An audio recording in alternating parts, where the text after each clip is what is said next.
ঘাড়ের কালো দাগ হলে কি করণীয়? আসসালামু আলাইকুম, আমি ডক্টর সাইমা আহমেদ রেমি।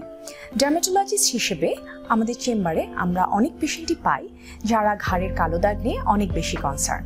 ঘাড়ের কালো দাগ হওয়ার বেশ কিছু কারণ রয়েছে, তার মধ্যে রয়েছে হরমোনাল কারণ, ওবেসিটি অর্থাৎ ওজন বেড়ে যাওয়া, প্রেগন্যান্সি, ফ্যামিলিয়াল এবং এছাড়াও আরও কিছু কারণ থাকতে পারে।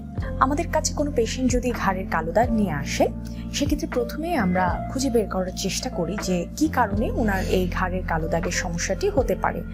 আমরা কিছু হরমোনাল টেস্ট করতে দিতে পারি, অথবা হিস্ট্রি নিয়ে দেখতে পারি যে ফ্যামিলিতে কারো আছে কিনা, অথবা ওয়েট গেইন বা ওজন বৃদ্ধি অথবা ওবেসিটির যদি সমস্যা থাকে সেটা আমরা দেখে থাকি। এছাড়া প্রেগন্যান্সি বা প্রেগন্যান্সি পরবর্তীকালীনও ঘাড়ে কালো দাগ হতে পারে। কারণ বের করার পর পরবর্তীতে আমরা পেশেন্টকে প্রথমে অ্যাড্রেস করি যে এই কারণগুলো সলভ না করলে ঘাড়ের কালো দাগ পুরোপুরি সমাধান হওয়া সম্ভব না। এর পরবর্তীতে আমরা কিছু লাগানোর মেডিকেশন দিয়ে থাকি এবং সেই সাথে আমাদের কিছু কেমিক্যাল পিলিং থেরাপি আছে, সেগুলোও করা যেতে পারে। পরিপূর্ণ চিকিৎসার মাধ্যমে ঘাড়ের কালো দাগ সম্পূর্ণভাবে দূর করা সম্ভব। ধন্যবাদ।